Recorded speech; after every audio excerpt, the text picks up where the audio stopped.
কুরবানি ঈদের আমেজটা মাস জুড়েই থাকে। সবার ফ্রিজে অনেক দিন পর্যন্ত মাংস থাকে। আর কুরবানির মাংসটার খাওয়ার মজাটাই কিন্তু আলাদা। সারা বছরের মাংস থেকে কুরবানির মাংসটার টেস্ট কিন্তু অন্যরকম। যে কোনোভাবেই রান্না করলে খেতে ভালো লাগে। যাই হোক, আজকে আমি একটু ভিন্ন রকমভাবে মাংস রান্না করার চেষ্টা করছি। তাও আমি প্রথমবারের মতো এভাবে রান্না করছি। আজকের মাংস রান্নায়ও আমি সরিষার তেল ব্যবহার করব। আপনারা সয়াবিন তেল দিয়েও এই রান্নাটা করতে পারেন। এখানে রান্না দেখানোর মতন বিশেষ কিছুই নেই। প্রতিদিনের মতনই পেঁয়াজটাকে আমি ভালো করে কষিয়ে নিচ্ছি। গোটা গরম মশলা দিয়ে দিয়েছি পরিমাণ মতো। আর এই তো গরম মশলার সাথে পেঁয়াজ, আদা, রসুন বাটা এগুলোকে ভালো করে কষিয়ে নিয়ে এবার আমি মাংসটাকে দিয়ে দিয়েছি। স্বাদ মতো লবণ দিয়ে আমি মাংসটাকে বেশ কয়েক মিনিট কষিয়ে নিব।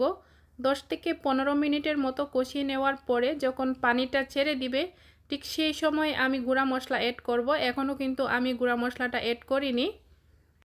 আমি যে কোনো রান্নাই এক এক দিন এক এক রকমভাবে করার চেষ্টা করি। প্রতিদিন একভাবে রান্না করলে একটা একঘেয়েমি চলে আসে। আজকের গরুর মাংসটা আমি রান্না করব কাঁঠাল বিচি দিয়ে। এটা আমি প্রথমবারের মতো রান্না করছি। কাঁঠাল বিচি আমার অনেক পছন্দ। আমি মাছ দিয়ে, শুটকি দিয়ে বা কাঁঠাল বিচির ভর্তা সবভাবেই কিন্তু আমি কাঁঠাল বিচি খেতে পছন্দ করি। অনেক আগে আমি হাঁসের মাংস দিয়ে কাঁঠাল বিচি রান্না করেছিলাম। আমার কাছে খেতে কিন্তু ভালোই লাগছিল। তাই আজকে চিন্তা করলাম আমার বাসায় অনেকগুলা কাঁঠাল বিচি জমা হয়ে আছে। তাই ভাবলাম যে গরুর মাংস দিয়ে রান্না করে খেয়ে দেখি কেমন লাগে। যদিও অনেকেই এটা রান্না করেন, কিন্তু আমি এই প্রথমবারের মতো রান্না করছি। কাঁঠাল বিচি দিয়ে গরুর মাংস রান্না আমি কোনো রেসিপি দেখিনি। আমি আমার মতো করেই রান্না করে নিচ্ছি। যাই হোক, নরমালি আমরা গরুর মাংস রান্না করতে যে যে মশলা ব্যবহার করি সবগুলা মশলা দিয়ে মাংসটাকে কষাতে বসিয়ে দিয়েছি। আর এদিকে মাংসে দেওয়ার জন্য কাঁঠাল বিচিটাকেও আমি পরিষ্কার করে নিয়েছি। এবার আমি কয়েকটা রসুন, আস্ত রসুন পরিষ্কার করে নিয়েছি।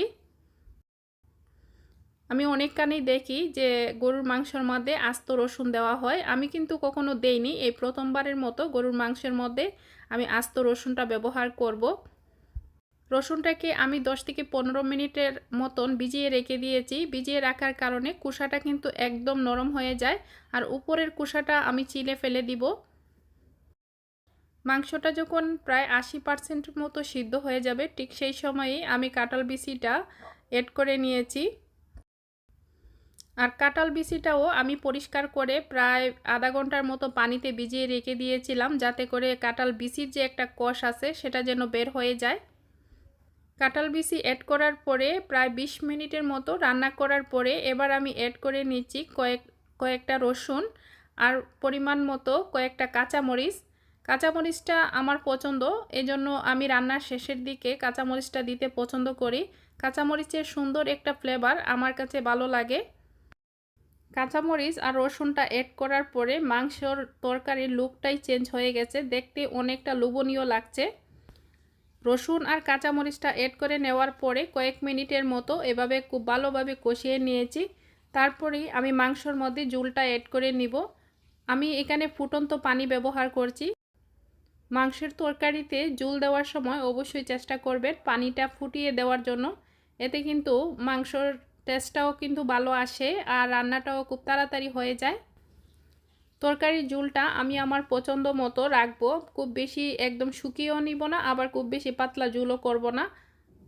এই তরকারিতে তেজপাতাগুলো দেখতে ভালো লাগছিল না, যেহেতু তেজপাতার কাজও শেষ, যেটা ফ্লেভার আসার তরকারিতে এসে গেছে। এবার আমি তেজপাতাগুলো তুলে ফেলে দিব। কাঁঠাল বিচি দিয়ে গরুর মাংস রান্নার রেসিপিটি আপনাদের কাছে কেমন লাগছে কমেন্ট করে জানাবেন। আমার কাছে কিন্তু ভালোই লাগছে, আলহামদুলিল্লাহ।